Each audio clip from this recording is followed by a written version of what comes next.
The atmosphere in the town was tense after the goddess' attack on the church.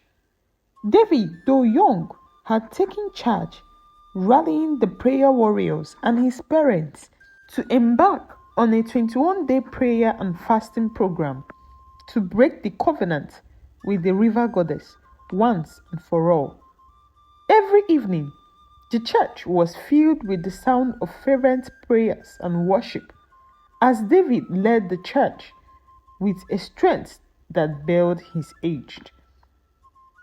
But David's spirit was uneasy. Each night after prayers, he felt the goddess' chilling words echoing in his mind. This is not over. On the 12th day of the fast, David was returning home from school in his father's car. The skies were grey and the air felt heavier than usual. He sat quietly in the back seat, clutching his Bible and his school bag, while the driver hummed softly to himself while driving. Halfway home, the car began to sputter and jerk. "Ah, what's going on now?" the driver muttered to himself, pulling over to the side of the deserted road. David shifted uncomfortably in the seat. Something didn't feel right. "Hold on, Master David. I will just check what's wrong," the driver said as he got out and popped the hood of the car. David's unease grew. He gripped his Bible tighter and closed his eyes to pray, his voice barely a whisper. "Lord, cover me with your blood. Protect me from every trap of the enemy." As the driver examined the engine, the bushes nearby rustled unnaturally. David's eyes shot open, his heart raced. "Sir," he called out to the driver, "Did you hear that? Did you hear that noise?"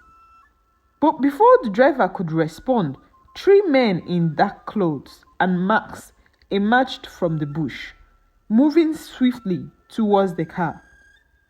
"Hey, who are you? What do you want?" the driver shouted, stepping forward to shield David. But the men didn't answer.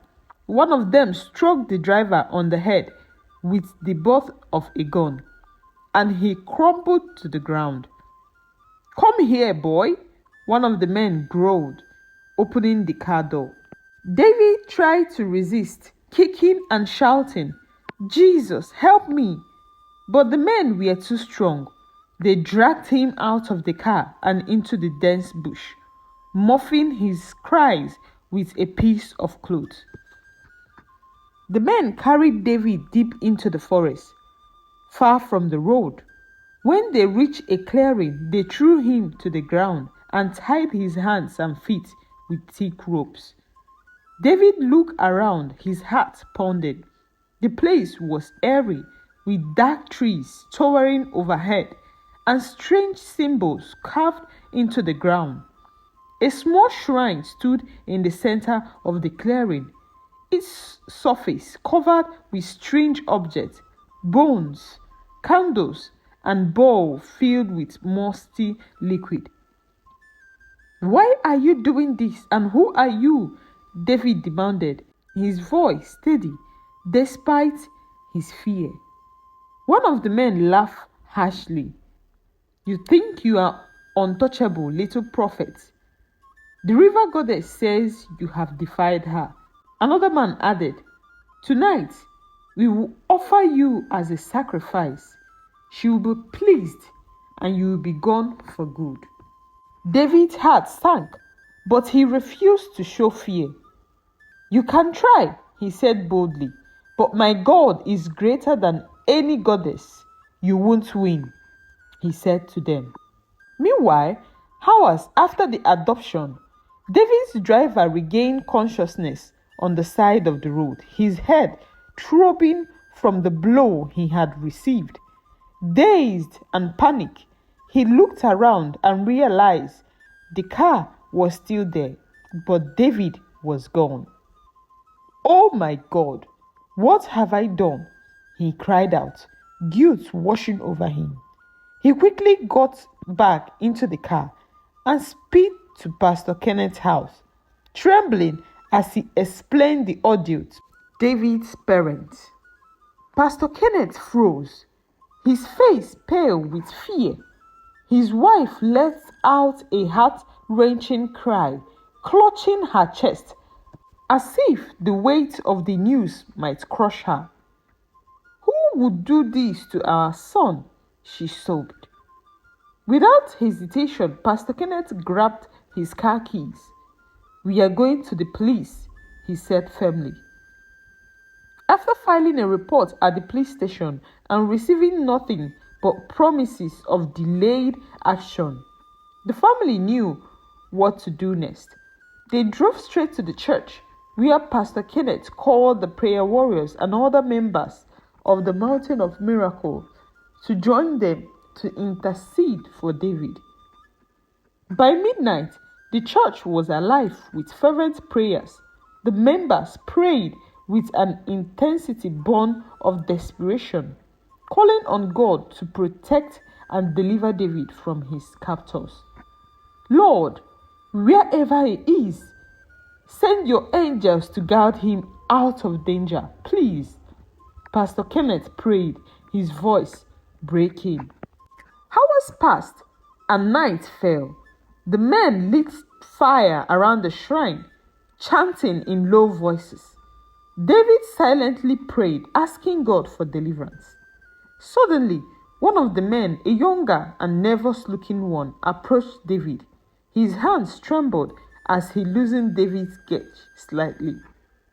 "Why are you doing this?" David asked, his voice firm but gentle. "Why did you people kidnap me?" The man hesitated. I don't want to be here," he admitted in a whisper. "But if I refuse, the others will kill me. The goddess doesn't forgive betrayal." "You don't have to do this," David said urgently. "This isn't your fight. God can protect you just like he will protect me." The man looked conflicted. "If I untie you, she will come for me too," he said, his voice breaking. "She has no power over you if you choose God," David replied. "Help me, and I promise God will fight for you." Just as the chanting grew louder and the men prepared to present David to the shrine, the young man made his decision. He slipped behind David and caught the ropes binding his hands. "Run!" he hissed. David didn't hesitate. He grabbed his Bible and sprinted into the forest, his heart pounding as the other men shouted behind him. "Stop him!" one of them yelled, grabbing a torch. The forest seemed endless, but David kept running, whispering prayers unto his breath. "Lord, guard my steps, be my shield and deliverer. He who dwells in the secret place of the Most High shall abide under the shadow of the Almighty," he prayed as he ran. Suddenly, the air around him grew still, and a blinding light appeared in the trees ahead. The men chasing him screamed in terror as the light grew brighter, forcing them to shield their eyes. From the light came a booming voice. "You will not harm my servant." The men dropped their weapon and fled into the darkness, leaving David alone in the clearing, surrounded by the heavenly glow. As the light faded, David fell to his knees, tears streaming down his face. "Thank you, Lord," he whispered. In the silence that followed, he heard a voice in his spirit. "David, the battle is not over, but I am with you.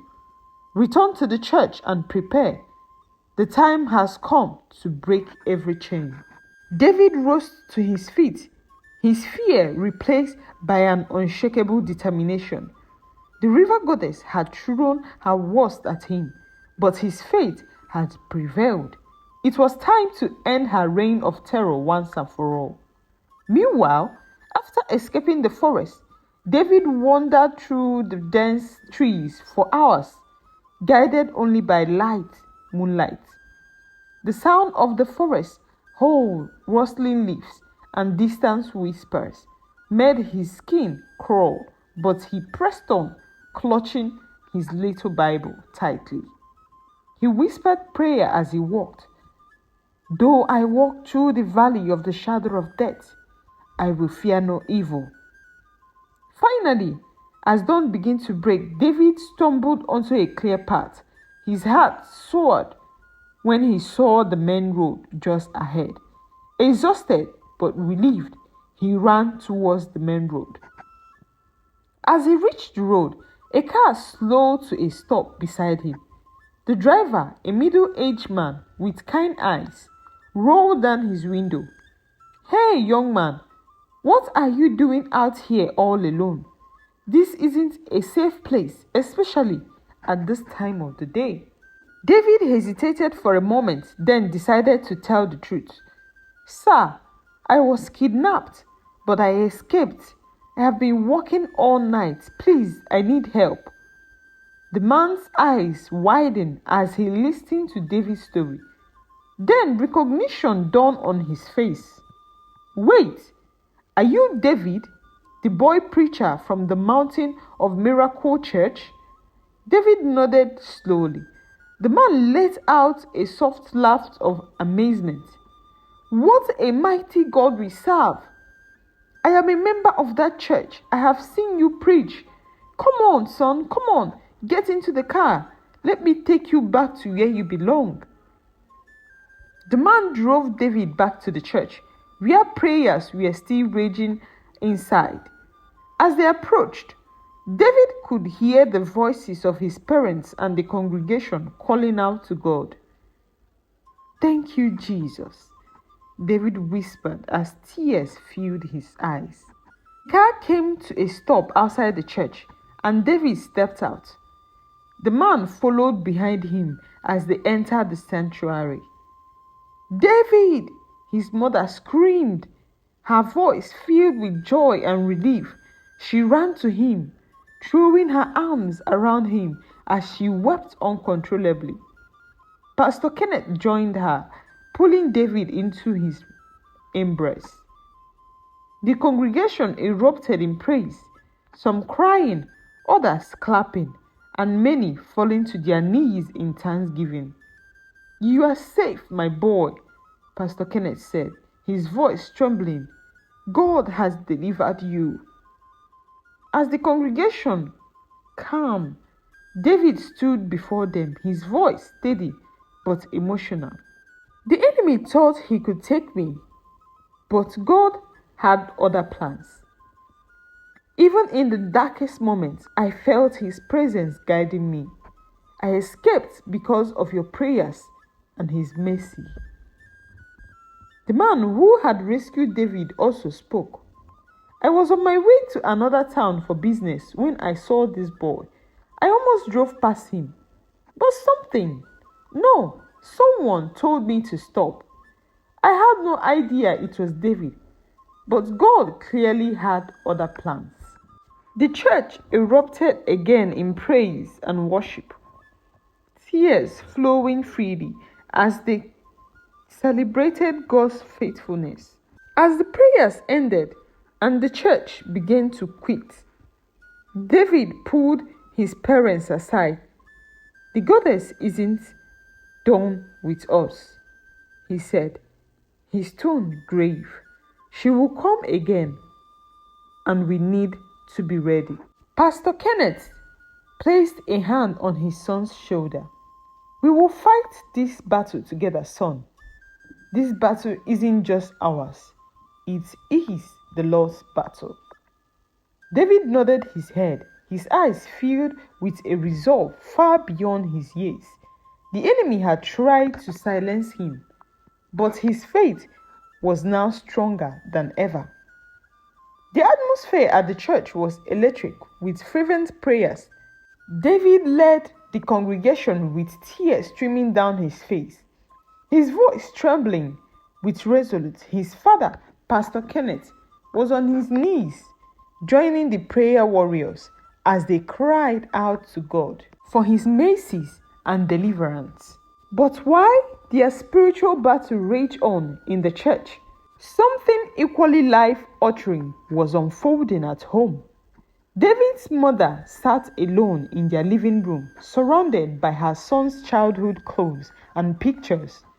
As she carefully folded a tiny shirt, a bittersweet smile played on her lips. Memories of the years of waiting, the endless prayers, and the miraculous arrival of David flooded her mind. Tears rolled down her cheeks as she recalled the day the doctor had told them, "Congratulations, you are 8 weeks gone." The joy in her heart had been indescribable then. But suddenly, her smile faltered, her brow furrowed, as she began piecing something together. 8 weeks pregnant? She whispered to herself. She quickly grabbed a calendar, flipping back to that fateful year. Her hands trembled as she counted. They had visited the river goddess exactly 5 weeks before the doctor's announcement. That means I was already 3 weeks pregnant before we ever visited the river. She gasped. The realization hit her like a thunderbolt. The child they thought the river goddess had given them was never hers to begin with. David was always a gift from God. He felt lightheaded, struggling to breathe. The guilt of all these years weighed down on her, suffocating her.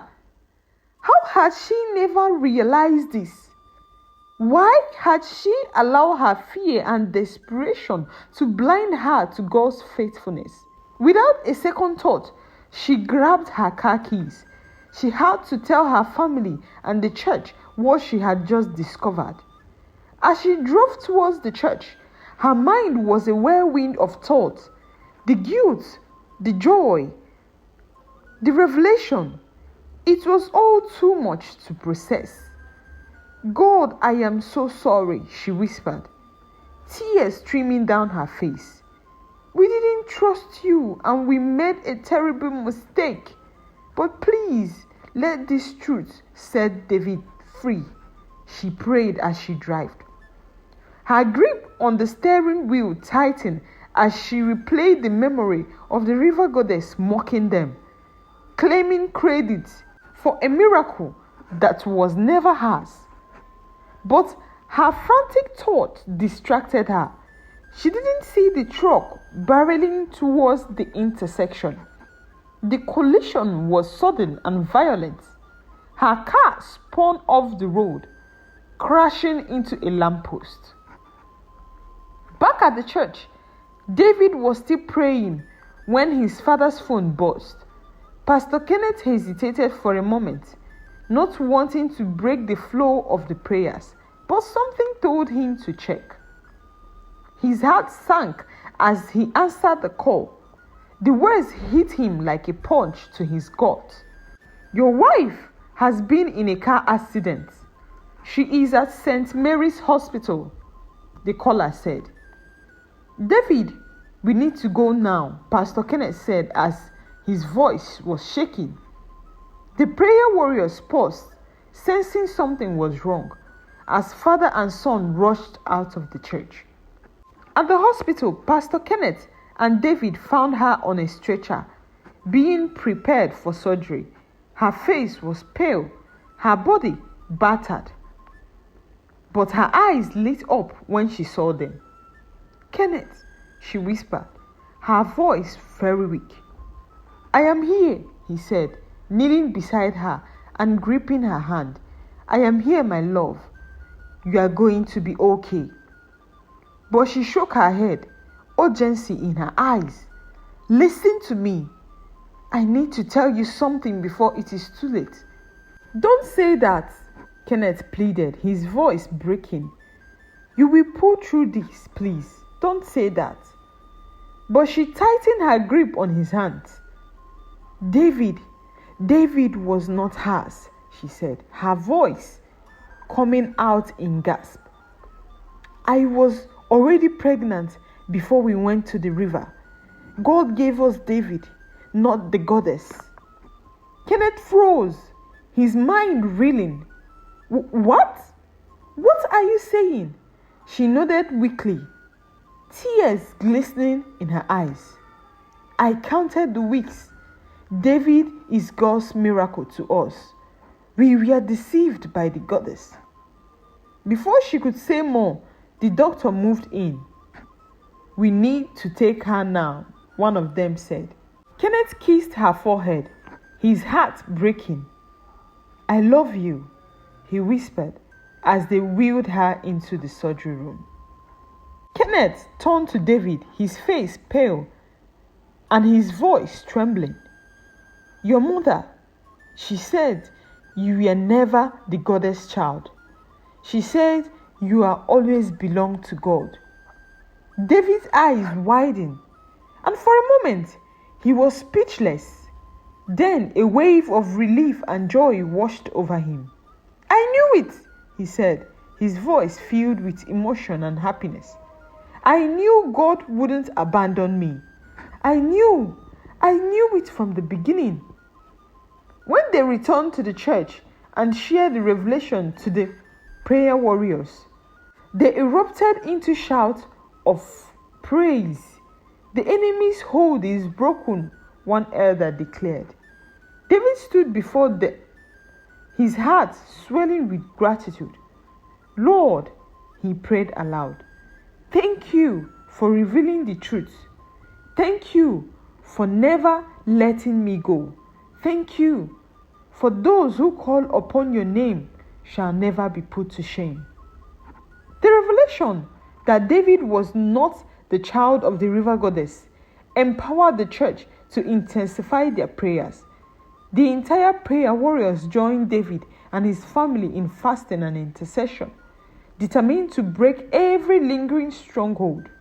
But the river goddess, furious at being exposed, after trying to kill David's mother so that the truth will not get out, she still didn't succeed. She then prepared for one last desperate attack. On the 21st night of prayer and fasting, the church gathered as usual, the air thick with anticipation and spiritual tension. Everyone could sense that something monumental was about to happen. David stood at the altar, leading the prayer warriors in worship. Suddenly, a bone-chilling wind swept through the church, distinguishing the lights and plunging the room into darkness. A menacing voice echoed through the sanctuary. You think you have won? You dare to defy me, boy? I will show you my powers. The voice sent shivers down everyone's spine, but David stood firm. I am not afraid of you, for the devil came to steal, to kill, and to destroy, but the Son of Man came for us to have life and have it in abundance. He declared, his voice unwavering. I am a child of God, and you have no claim over me. The goddess appeared in a swelling mist, her form terrifying yet weakened by the prayers that had been tearing down her stronghold. She laughed mockingly. You belong to me, David. Your life was my gift. Without me, you will not exist. David raised his Bible high, his voice filled with authority. You are a liar. God gave me life, not you. Your power is built on deception, and your time is up. The congregation erupted into fervent prayers, their voices rising in unison. The atmosphere in the church shifted as the presence of God descended like a consuming fire. The goddess unleashed her fury, summoning water to flood the church. Waves of water gushed through the sanctuary, rising quickly and threatening to drown everyone. But David stood his ground unshaken. "Lord, this is your battle," he cried. "Show your power and deliver your people, that they may know that you are God." As he prayed, the water suddenly stopped rising. It began to recede, as if an invisible force was pushing it back. The congregation clapped and shouted in victory, but the goddess was not done. She lunged towards David, her form morphing into a terrifying serpent. But before she could strike, a blinding light filled the room. A figure clothed in radiant light appeared, standing between David and the goddess. The congregation fell to their knees as the divine presence filled the room. The figure, unmistakably an angel, spoke with a voice that vibrates through the church. "Enough! The child belongs to the Most High God. Your lies and scheme are over. Depart and never return again." The goddess screamed in rage, her form dissolving into the mist. The flood waters vanished and the air became still. The presence of evil was completely eradicated. David fell to his knees, tears streaming down his face. "Thank you, Lord," he whispered. "Thank you for fighting for me. Thank you for giving me victory." The congregation erupted into praise, their voice ringing out in celebration. Pastor Kenneth embraced David, his heart full of gratitude and relief. "Son," Pastor Kenneth said, his voice thick with emotion, "you are finally free. You are free. The chains are broken." David nodded, his face shining with peace. "Yes, I am free. And now I can truly serve God without fear." From that day forward, David's ministry grew exceptionally. His testimonies of deliverance inspired countless people to return to God, and his prayers brought healing and freedom to many. David's mother also survived the surgery as she regained herself fully and came back home. During her stay in the hospital, the doctors realized that she was with child. She was pregnant at the age of 58. There is nothing impossible for God to do. His parents, though still haunted by their mistake, used their story to warn others about the dangers of seeking help outside of God. They became advocates of faith and patience, sharing their testimony far and wide. Put your faith solely in God. Trust His timing and stand firm in His truth. Even in the face of darkness, God's light will always prevail, bringing redemption, freedom, and victory. Do not run faster than your shadow.